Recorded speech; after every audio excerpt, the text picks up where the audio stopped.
Hello everyone, welcome to back MC Study CSS platform, and today we are going to learn about answer writing for main exams. And as you know, most of the students don't know how to write a effective and comprehensive answer in main exam. तो आज हमने वही चीज़ें learn करनी है। सबसे पहले तो हम ये देखेंगे कि क्वेश्चन जब आप मेन एग्ज़ाम के अंदर बैठते हैं तो सबसे पहले क्या चीज़ रिक्वायरमेंट होती है। आज हम बेसिकली क्या लर्न करने वाले हैं। बेसिकली हमारा आज क्या है, आंसर राइटिंग। आंसर राइटिंग कैसे करनी है आपने मेन एग्जाम के अंदर। सबसे पहले आपका सीएसएस का जो पेपर होता है वो कितने आवर्स का होता है, 3 आवर्स। एक बात ये होगी। दूसरे बात, उसके बाद आपके कितने होते हैं, 20 मार्क्स आपके कितने हैं, उसमें एमसीक्यूज हैं, और 80 मार्क्स जो है वो आपके कौन सा सब्जेक्टिव पोर्शन है, कौन सा है, सब्जेक्टिव है। अब आपने करना क्या है, जब मेन एग्जाम के अंदर जाएं तो आपके पास टाइमर होना चाहिए। क्या होना चाहिए, टाइमर जो है वो आपके पास होना चाहिए। ठीक है, आप मेन एग्जाम के अंदर चले गए। अब वहां पे आपने करना क्या है कि इन जो 80 जो मार्क्स का पेपर है सब्जेक्टिव, आपके कितने क्वेश्चंस होते हैं, एक क्वेश्चन इसका और 4 क्वेश्चंस होते हैं। ठीक है, एक क्वेश्चन कितने का हो गया आपका, 20 मार्क्स का। अब यहां पे आपने करना क्या है कि 20 मार्क्स से अब आपने डिवाइड क्या करना है, मिनट्स का। 3 आवर्स के कितने बनते हैं आपके, 180 मिनट्स। अगर आप 20 मिनट्स निकाल दें तो आपके पास बचते हैं वो हैं जी 160 मार्क्स। 160 मिनट्स है। 160 मिनट्स को आपने इन 4 पे डिवाइड करना है तो आपके पास कितने आ गए, 40 मिनट्स हैं आपको एक क्वेश्चन अटेम्प्ट करने के लिए। टाइमर आपके पास होना चाहिए। ठीक है, सबसे पहले। अब कुछ लोगों की ये स्ट्रेटजीज होती है कि सर जो अच्छा क्वेश्चन आता है, बुरा आता है, थोड़ा सा लो आता है, तो उसका क्या करें। अभी डिस्कस करते हैं, A to Z चीजें डिस्कस करेंगे कि टॉपिक को ब्रेक डाउन आपने कैसे करना है, टॉपिक को कितने सब हेडिंग्स कितने होना चाहिए, मेन हेडर्स आपके कितने होने चाहिए, आपने सिनॉप्सिस बनाने हैं, आउटलाइन बनानी है या नहीं बनानी। उसके बाद ये भी देखेंगे कि स्पीड को कैसे बूस्टअप किया जा सकता है, आपकी प्रेजेंटेशन कैसी होनी चाहिए पेपर के अंदर। तो ये सारी चीजें जो है हम आज डिस्कस करेंगे। तो आपका ईच क्वेश्चन कितने हो गए आपके, 40 मिनट्स। क्या हो गया आपके, एक क्वेश्चन के आपने कितने देने आंसर राइटिंग के लिए, 40 मिनट्स है आपके पास। ठीक है, अब इन 40 मिनट्स में सबसे पहले आपके पास क्वेश्चन पेपर आ गया। आपके पास क्वेश्चन पेपर आ जाए, सीए का है, पीए का है, पोल साइंस का है, आईआर का है, कॉन्स्टिट्यूशन लॉ का है, पंजाबी का है, जेंडर स्टडी का है, यूएसए ब्रिटिश हिस्ट्री का, जो भी पेपर है आपका। जब आपके पास क्वेश्चन पेपर आ जाए तो सबसे पहले आपने करना क्या है कि क्वेश्चंस को थॉरोली रीड आउट करना है। क्या करना है, थॉरोली रीड आउट करने के बाद आपने क्या करना है, मेक सीक्वेंस। जो आपको क्वेश्चंस आते हैं, जो सबसे पहला क्वेश्चन आता है, फिर आपने सेकंड क्वेश्चन, फिर आपका थर्ड और फिर आपका लास्ट 4th क्वेश्चन। ये आपने प्रायोरिटी पे रखना है कि मैंने ये नहीं है कब एक क्वेश्चन करने के बाद ओ ये तो मुझे नीचे वाला बहुत अच्छा क्वेश्चन आता था, मैं तो ये पहले करना चाहिए था।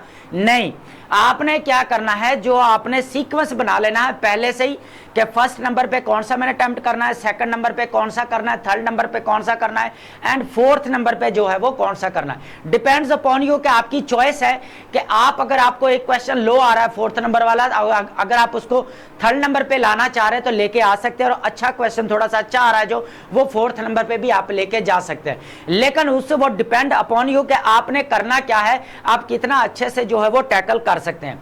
तो आप समझ आ गई कि आपने करना क्या है कि पहले तो क्वेश्चंस का सीक्वेंस बना ले मेन एग्जाम के अंदर बैठ के कि मैंने पहले क्वेश्चन कौन सा करना है, सेकंड क्वेश्चन कौन सा है, थर्ड कौन सा है, 4th नंबर कौन सा है। एक क्वेश्चन के ऊपर आपने 40 मिनट्स देने हैं। और पीएमएस के पेपर में आपने कितने देने हैं, आपके कितने होते हैं, 36 मिनट, 36 to 37। ठीक है, उसमें आपने कितने होते हैं, पीएमएस के पेपर में आपने कितने, 36 और 37 जो होते हैं। लेकिन स्ट्रेटजी यही है, क्वेश्चन अटेम्प्ट करने की स्ट्रेटजी यही है, सेम है, इसके ऊपर कोई कंप्रोमाइज नहीं है। ठीक है, अब बात करते हैं कि सर ये तो चीजें हो गई। अब बात करते हैं यहां पर जो इंपॉर्टेंट चीज ये है कि sir how to write a effective and comprehensive answer in main exam. अब सबसे पहले अब इस चीज को लर्न करना है कि सर क्वेश्चन को कैसे क्या करना है। सबसे पहले देखें क्वेश्चन क्या होता है, हाउ टू अटेम्प्ट कैसे किया जाना चाहिए आपका। ठीक है, हाउ टू अटेम्प्ट क्वेश्चन। सबसे पहले आपने करना क्या है इसके अंदर, सबसे पहले टॉपिक को ब्रेक डाउन करें। क्या करना है आपने, ब्रेक डाउन करना है, या आप डी कोड भी कह सकते हैं, इसको डी कोड करना है, ठीक है। उसके बाद डी कंस्ट्रक्ट भी कह सकते हैं। सबसे पहले आपने ये ब्रेक डाउन करने के बाद इसके जो कंपोनेंट्स है, इसके कंपोनेंट्स को आपने डिवाइड कर देना। कंपोनेंट्स को आपने क्या करना है, इसके कंपोनेंट्स को कितने पार्ट्स में डिवाइड कर देना है। एट लीस्ट कम से कम आपके कितने होना चाहिए, 6 to 7 हेडर जो होने चाहिए, coupled with introduction and conclusion. Intro और कंक्लूजन के साथ जो है आपके कितने होने चाहिए, 6 to 7 मेन हेडर्स होने चाहिए। और ओवरऑल देखा जाए तो 22 जो है आपकी सब हेडिंग्स और टोटल जो है आपके पॉइंट्स होने चाहिए। अगर पेजेस की बात की जाए तो 8 to 10 मोर देन इनफ है। अगर आप पहला पेजेस, अगर पहला क्वेश्चन बहुत अच्छा आ रहा है और अगर आप उसको 12 पे ले गए हैं तो ट्राई करें कि जो सेकंड वाले जितने भी हैं उनको 8 पे मत रखें। एटलीस्ट 9 to 10 जो है वो आपने पेजेस पे लेके जाना है।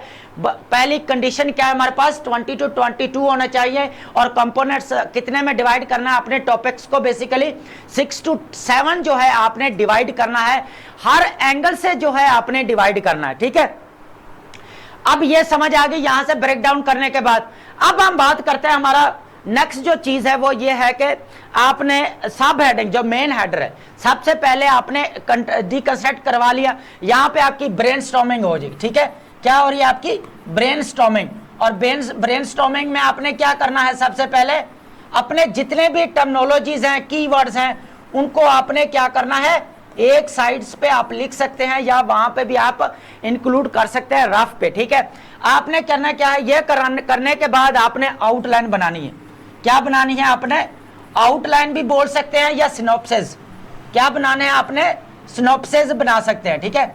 एक ही बात है, आपने इसकी हेडिंग देनी है सिनॉप्सिस की या आउटलाइन की। हेडिंग देने के बाद आपको पूरी आउटलाइन जो 6 to 7 जो मेन हेडर है, 6 to 7 मेन हेडर लिखें। ये जो सब हेडिंग है इसको आप अवॉइड करें। आपने क्या करना है, जो मेन ब्रेक डाउन है आपका टॉपिक का 6 to 7 जो पॉइंट है, आपने यहां पे 6 to 7 पॉइंट आउटलाइन में लिखने हैं। यहां पर आपको जो है वो सब हेडिंग सारी लिखने की जरूरत नहीं है। सिर्फ आपने सिनॉप्सिस में क्या लिखना है, 6 to 7 headings. Introduction, for example आपकी इकोनॉमिक क्राइसिस है, आपका क्या है, इकोनॉमिक क्राइसिस है। सबसे पहले इंट्रोडक्शन लिखें, उसके बाद इकोनॉमिक क्राइसिस की रीजन लिखें, उसके निगेटिव इंपैक्ट्स लिखें, फिर उसको आप क्या लिखेंगे, उसके अगर अपॉर्चुनिटीज ऑफ इकोनॉमिक स्टेबिलिटी अगर हो तो क्या अपॉर्चुनिटीज आ सकती हैं। उसके बाद आप रिकमेंडेशंस लिखें कि इकोनॉमिक क्राइसिस को कैसे जो है वो टैकल किया जा सकता है, डील किया जा सकता है। लास्ट वन, उसके बाद आपने ये रिकमेंडेशन सजेशन, उसके बाद आपका कंक्लूजन। तो यहां पर आपकी कितनी हो जाएंगी, बेसिकली 6 to 7 जो है आपके मेन हेडर्स आपने सिनॉप्सिस में लिखना है। सब हेडिंग्स नहीं लिखनी जैसे हम ऐसे में लिखते हैं, ठीक है। एक दो अगर आप एग्जांपल ऐड करना चाहें, अगर आपके पास टाइम है तो कर सकते हैं, अदरवाइज नहीं करनी मिस्टेक, ठीक है। अब आपने करना क्या है, यहां पर अब आ जाते हैं हमारा मेन जो आगे चीज जो हम डिस्कस करने वाले। अब ये सब जब आपने क्या करना है, सबसे पहले आपका मेन हेडर, यहां पर क्या आ गया आपका मेन हेडर, यहां पे आपका क्या आ गया है, मेन हेडर। अब मेन हेडर आपने लिखने के बाद आपने क्या करना है, जो सब हेडिंग्स वाले पॉइंट है, सब हेडिंग वाले जो पॉइंट हैं उनको आपने क्या करना है, यहां पर उनका डायग्राम बना सकते हैं, ठीक है। उनका डायग्राम बना सकते हैं, फ्लो चार्ट बनाएं, ठीक है। क्या बनाना है आपने, फ्लो चार्ट बनाना है।